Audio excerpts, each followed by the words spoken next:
Alors que la convoitise d'Acan fut un trouble et empêcha le peuple d'entrer, d'avancer. Josué 7, 19. Le triomphe du diable était éminent. Mais il ne sembla pas que Satan fût un ennemi défait. Je vous invite à aller jusqu'à Ésaïe, Osée, qu'avez-vous? Et je lui donnerai la vallée d'Accor comme une porte d'espérance, Osée de 17. Et dans Ésaïe 66, et dans la vallée d'Accor, il y aura des troupeaux et des pâturages. Le jugement est donc passé, et l'œuvre même du diable devenant une base pour une nouvelle espérance, le chemin d'une nouvelle espérance. Le diable avait échoué, car Dieu est le Dieu de l'espérance, vous voyez, le Dieu de l'espérance. Il a pu changer les pires œuvres du diable à sa gloire. Eh bien, c'est uniquement un moyen de préfigurer et d'illustrer Christ crucifié, qui a été fait malédiction et a enduré la colère de Dieu jusqu'aux cendres. Mais oui, le diable en a fait une nécessité.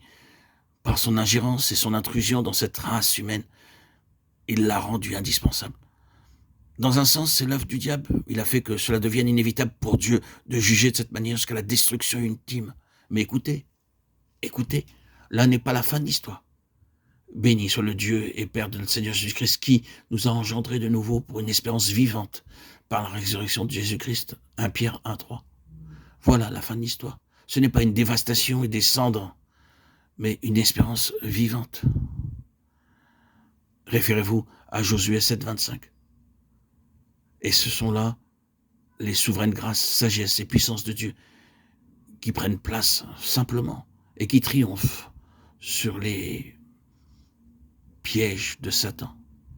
Oui, frères et sœurs en Christ, il ne semble pas que Satan soit défait, battu et hors du champ. Mais, voyez bien, à la lecture de Jude 7, il y a un autre aspect à cette histoire.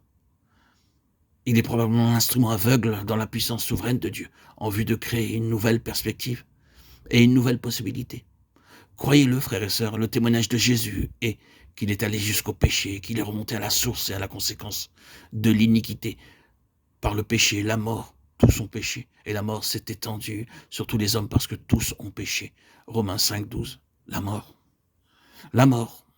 Mais il est allé là-bas aussi. Il en a touché les profondeurs. Il a pris la mort à la racine et l'a vaincu. Oh, quelle chose puissante Jésus a accompli. Une chose toute puissante. Et ici est le témoignage de Jésus pour nous tous, frères et sœurs en Christ. Le témoignage vivant